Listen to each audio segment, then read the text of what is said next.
सुनबाई काय करू राहिली तू? काय करू राहिली इथं?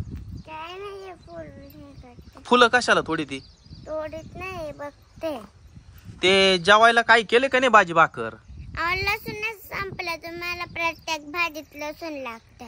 अरे हा, मग घरात लसूणच संपलाय का मग आता? हा, सारखे सारखे लसूण टाकून लसूणच संपले.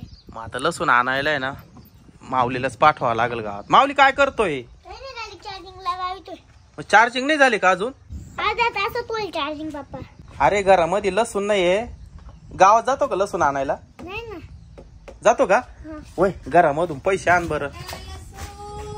काय लसूण वाली आली? लसूण घ्या, लसूण कसा दिला लसूण? 50 रुपये पावशेर आहे. हो सुनबाई इकडे बरं, इकडे. या लसणातलं मला काही कळत नाही. पाय बरं कस काय लसूण. लसूण लय भारी मामा, गावठी दिसतोय. किती घ्यायचं लसूण? एवढी अख्खी पाटे घेऊन टाका. पाठी कशी देणार तुम्ही ते सांगा. आता 2 किलो राहिलाय, घेऊन टाका. पण केवढ्याला देणार तुम्ही? 120 रुपये देऊन टाका. 60 रुपये किलो. एवढ्या पाठीचे? अहो ते किती उचलली तर ती पावशेरही भरणार नाही. अहो जास्त आहे लसूण. फायनल किती देऊ ते सांगा. 120 रुपये देऊन टाका. झालाय, संपलाय आता.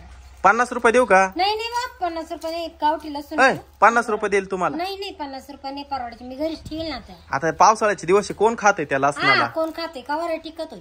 हा टिकल का? घरी घेऊन जाईल मी त्याला. वर्ष. हा मग विकायला आणायचंच का आला? मग आता तुम्ही एवढं पडून मागू राहिले 50 रुपये, मग मला देऊन परवडेल का पुढे? मग लसणाला का एवढा भाव आहे का? मग 70-80 रुपये पावशेर होता लसूण.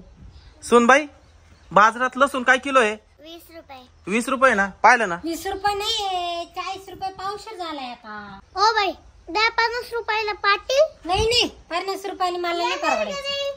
माऊली तू बाजारात जाय बाबा, या बायकून काही लसूण घ्यायला परवडायचं नाही आपल्याला. उठ सुनबाई, जाय घरामध्ये चल.